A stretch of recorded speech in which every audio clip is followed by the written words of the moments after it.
दोस्तों 1 अप्रैल 2026 से हमारे देश में E20 पेट्रोल को अनिवार्य कर दिया गया था।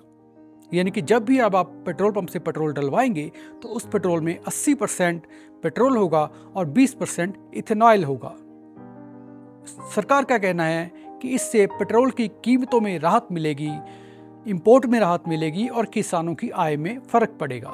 मैं नहीं मानता। अब किसको फायदा हुआ, कितना फायदा हुआ और इसमें आम जनता का क्या नुकसान हुआ, आइए इस वीडियो में बात करते हैं। नमस्कार दोस्तों, मेरा नाम है गुरप्रीत और आप देख रहे हैं आपका अपना यूट्यूब चैनल इनसाइट इंडिया। अभी E20 आया ही था तो अब E25 और E30 लाने की बातें चल रही हैं।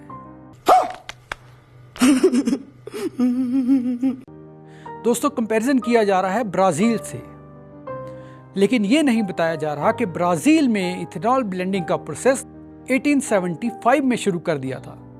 यानी कि वो इथेनॉल ब्लेंडिंग पिछले 50 सालों से कर रहे हैं। और क्या हम 50 दिनों में ही E20 और E30 तक पहुंच जाएंगे? कोई सेंस बात नहीं। उन्होंने इथेनॉल ब्लेंडिंग की रिसर्च में 50 साल लगा दिए और फिर भी उन्होंने ऑटोमोबाइल कंपनीज को दशकों का समय दिया ताकि उपभोक्ता पर किसी तरह का कोई दबाव न पड़े और धीरे धीरे उपभोक्ता और मैकेनिक उसके अनुकूल ढल जाए। और दूसरी तरफ ब्राजील में ऑप्शन है दोस्तों पेट्रोल पंप्स पर, अब चाहें तो E20 यानी कि इथेनॉल ब्लेंडिंग वाला ऑयल डलवा सकते हैं और अगर नहीं चाहें तो आप ओरिजिनल प्योर पेट्रोल भी डलवा सकते हैं। वहां पर ऑप्शन है, लेकिन यहाँ कोई ऑप्शन नहीं है, आपको E20 ही डलवाना पड़ेगा। चाहे आपकी गाड़ी कंपैटिबल है चाहे नहीं है, डलवाना E20 ही पड़ेगा।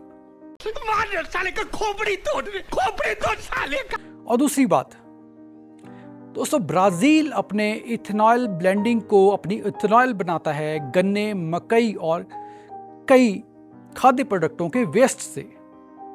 यानी कि उनकी जो इथेनॉल प्रोडक्शन होती है वो वेस्टेज से बनाई जाती है। दोस्तों हमने E10 को बेचकर E20 गाड़ी ली, अभी 25 और 30 की बातें हो रही हैं। अब E20 को बेचकर इसका मतलब अब E25 ले लें और फिर सरकार E30 लॉन्च कर देगी तो फिर हम E30 ले लें। क्या मजाक चल रहा है?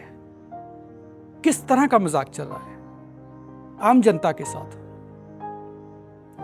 सरकार का कहना था कि उन्होंने इथेनॉल ब्लेंडिंग इसीलिए शुरू की ताकि पेट्रोल की कीमतों में राहत मिल सके, लेकिन पेट्रोल की कीमतें तो और ज्यादा बढ़ गई।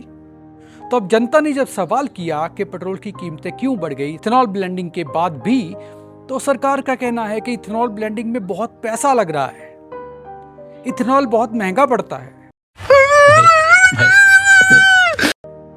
अरे जब इथेनॉल महंगा पड़ता है और ऊपर से लोगों की गाड़ियां खराब हो रही हैं तो इथेनॉल ब्लेंडिंग की क्यों जा रही है? इसका फायदा किसको हो रहा है? दोस्तों कई कार ओनर्स ने बताया कि E20 डालने के बाद उनकी गाड़ी की माइलेज और परफॉर्मेंस प्रभावित हुई और फ्यूल सिस्टम और फ्यूल पार्ट्स पे भी कई तरह की दिक्कतें आई। समझ रहे हो ना? और एक्सपर्ट्स का भी कहना है कि ई पेट्रोल के मुकाबले एथेनॉल में ऊर्जा कम होती है। यानी कि उसी रास्ते को तय करने के लिए, उसी सफर को तय करने के लिए आपको ज्यादा पेट्रोल की वरतों करनी पड़ेगी। शायद इसीलिए कई यूजर्स का कहना है कि उनकी गाड़ियों की माइलेज प्रभावित हुई।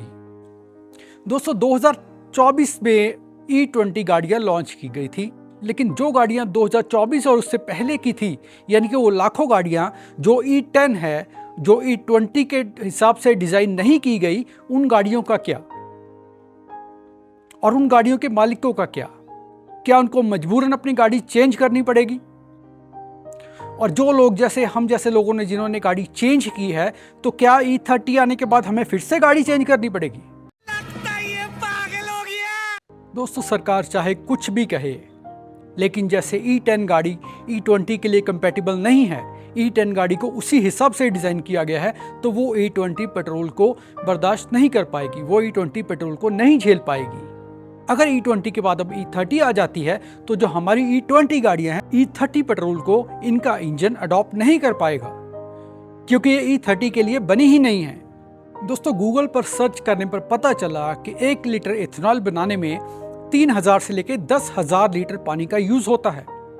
जहां पूरी दुनिया सेव वाटर के झंडे के नीचे खड़ी है, सेव वाटर के झंडे के पीछे काम कर रही है, वहां हम इथेनॉल को एक बहुत बड़ी उपलब्धि मान रहे हैं, जिसमें के लाखों टन पानी वेस्ट हो जाएगा। कौन है ये लोग? कहां से आते हैं ये?